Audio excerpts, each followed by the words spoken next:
నమస్కారం. ఏడియో న్యూస్కి స్వాగతం. నెల్లూరు జిల్లా వెంకటగిరి నియోజకవర్గంలో రాజకీయ వలసలు వేడెక్కుతున్నాయి. గతంలో తమ పార్టీలలో పదవులు అనుభవించిన వారి నుంచి నాయకుల వరకు పూర్తి భిన్నంగా వారి పార్టీలను వదిలి ఇతర పార్టీలలో మొగ్గు చూపి పార్టీలు మారుతున్నారు. అందులో భాగంగా ఈరోజు పలు పార్టీలు వచ్చిన నాయకులు తెలుగుదేశం పార్టీలో చేరారు. చేరిన వారిలో వెంకటగిరి నాయకులు మాజీ మున్సిపల్ చైర్మన్ అల్లం చంద్రమోహన్ రావు, లక్ష్మణ్ కోటేశ్వరరావు, బీఎస్పీ నాయకులు రామకృష్ణ తదితరులు ఉన్నారు. వెంకటగిరి ఎక్స్ మున్సిపల్ చైర్మన్ అల్లం చంద్రమోహన్ గారిని ముఖ్యమంత్రి గారు పార్టీ కండువాతో స్వాగతిస్తున్నారు. అదేవిధంగా L Koteswararao, block Congress president Venkatagiri V Madhusudan రావు,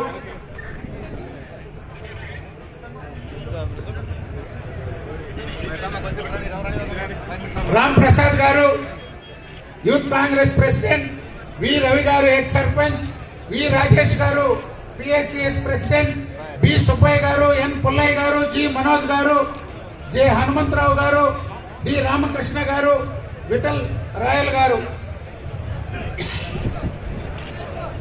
మాజీ కేంద్ర మంత్రి వర్యులు పనబాక లక్ష్మి గారు, పనబాక లక్ష్మి కృష్ణయ్య గారి నాయకత్వంలో ఈనాడు AICC member vice president DCC Nellore P Seetharambabu, SK Basheer garu, director ART NGO, G Sriramulu, president Yanadi సమాఖ్య, ఎరటపల్లి